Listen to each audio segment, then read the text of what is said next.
காலி முகத்திடலில் நிறுத்தப்பட்டுள்ள வாகனங்கள் ஜனாதிபதி பிறப்பித்துள்ள உத்தரவு. விரைவில் கைது செய்யப்படவுள்ள ஓய்வு பெற்ற முக்கிய ராணுவ அதிகாரி. யாழில் இழுபறியில் முடிவடைந்த பொதுக்கட்டமைப்பு கூட்டம். சூடுபிடிக்கும் பொதுத் தேர்தல். கொழும்பில் இடம்பெறவுள்ள கலந்துரையாடல்.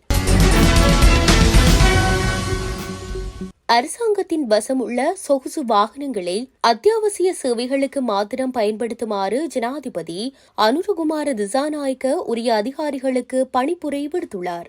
காலி முகத்திடல் வளாகம் உட்பட பல இடங்களில் நிறுத்தி வைக்கப்பட்டுள்ள வாகனங்கள் தொடர்பில் மேற்கொள்ளப்படும் எதிர்கால நடவடிக்கைகள் குறித்து அறிவிக்கும் வகையில் அந்த இடத்தில் நேற்று ஊடகவியலாளர் சந்திப்பொன்று இடம்பெற்றுள்ளது.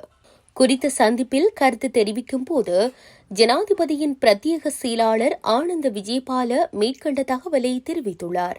இது தொடர்பாக அவர் மேலும் தெரிவிக்கையில், கடந்த ஆட்சி காலத்தில் பொதுமக்களின் பணம் வீண்விரயம் செய்யப்பட்ட விதத்தை இந்த இடத்தில் கண்டுகொள்ளக்கூடியதாக உள்ளது.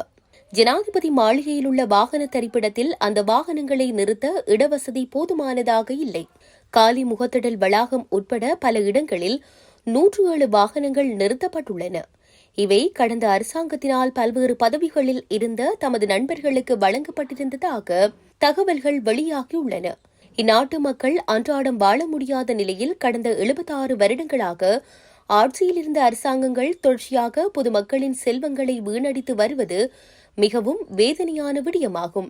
சுகாதாரத்துறையில் போதிய நோயாளர் காவுவண்டி இல்லாத நிலையிலும் அரசு உத்தியோகத்தர்களின் கடமைகளை நிறைவேற்ற போதிய வாகனங்கள் இல்லாத போதும் பல கோடி ரூபாய் பெறுமதியான வாகனங்களை தருவித்து முன்னைய ஆட்சியாளர்கள் தமது நண்பர்களுக்கு வழங்கியுள்ளனர்.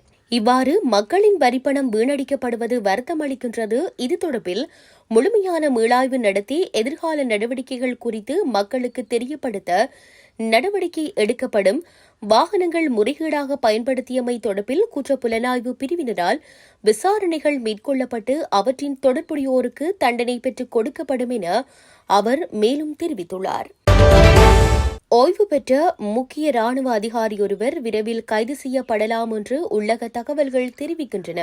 குறித்த ராணுவ அதிகாரி இலங்கையில் ஓய்வு பெற்ற ராணுவத்தினரை ரஷ்ய போர்முனைக்கு அனுப்பும் இடைத்தரகராக செயற்பட்டு அதற்காக பாரிய தொகையொன்றை தரகு பணமாக பெற்றுக் கொண்டுள்ளதாக தெரியவந்துள்ளது.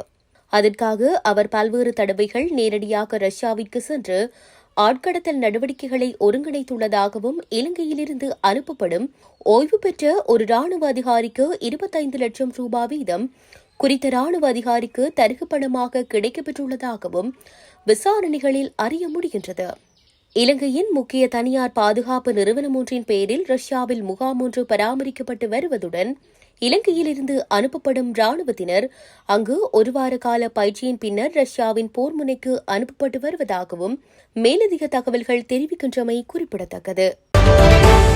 நாடாளுமன்ற தேர்தலில் தமிழ் தேசிய பொதுக்கட்டமைப்பாக போட்டியிடுவது தொடர்பில் அரசியல் கட்சியினருக்கும் சிவில் சமூக பிரதிநிதிகளுக்கும் இடையில் நடைபெற்ற கலந்துரையாடல் இழுபறியில் முடிவு எட்டப்படாமல் முடிவுறுத்தப்பட்டுள்ளது. இந்த கலந்துரையாடல் தமிழ் தேசிய பொதுக்கூட்டமைப்பில் அங்கம் வகிக்கும் அரசியல் கட்சிகளுக்கும் சிவில் சமூக பிரதிநிதிகளின் கூட்டான தமிழ் மக்கள் பொதுச்சபையினருக்கும் இடையில் இடம்பெற்றுள்ளது. மேற்படி சந்திப்பு யாழ்ப்பாணத்தில் தனியார் விருந்தினர் விடுதியில் நேற்று வியாழக்கிழமை நடைபெற்றுள்ளது. இதன்போது எதிர்வரும் நாடாளுமன்ற தேர்தலில் சங்கு சின்னத்தில் போட்டியிட வேண்டும் என்ற கருத்தை பொதுக்கட்டமைப்பில் அங்கம் வகிக்கும் ஒரு சில கட்சியினர் கோரியுள்ளனர். எனினும் ஒரு தரப்பு அரசியல் பிரமுகர்கள் அதனை விரும்பவில்லை. ஒரு தரப்பினர் ஜனநாயக தமிழ் தேசிய கூட்டணியின் குத்துவிளக்கு சின்னத்திலேயே போட்டியிட வேண்டும் என கோரியுள்ளனர்.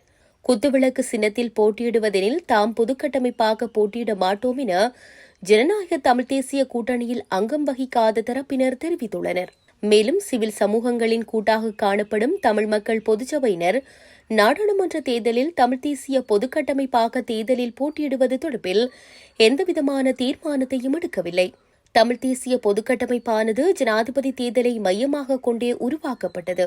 இந்நிலையில் நாடாளுமன்ற தேர்தலில் பொதுக்கட்டமைப்பில் அங்கம் வகிக்கும் சிவில் அமைப்புகளின் கூட்டான தமிழ் மக்கள் பொதுச்சபையானது தேர்தல் நடவடிக்கைகளில் ஈடுபடுவதா இல்லையா என்ற முடிவை எடுப்பதற்கு சில நாட்கள் அவகாசத்தை கேட்டுள்ளது.